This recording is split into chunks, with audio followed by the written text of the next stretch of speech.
2 ঘন্টা পর ঘটনাস্থলে সুজিত বসু অনুমোদনহীন কারখানা শিকার দমকল ডিজির।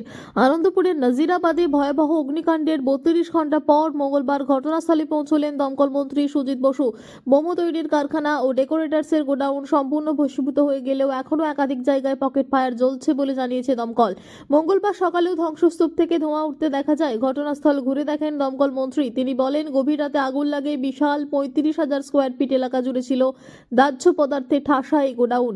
প্রশাসন সূত্রের খবর, এখনো পর্যন্ত অগ্নিকাণ্ডে 8 জনের মৃত্যু হচ্ছে, যদিও সরকারি হিসেবে মৃতের সংখ্যা 3।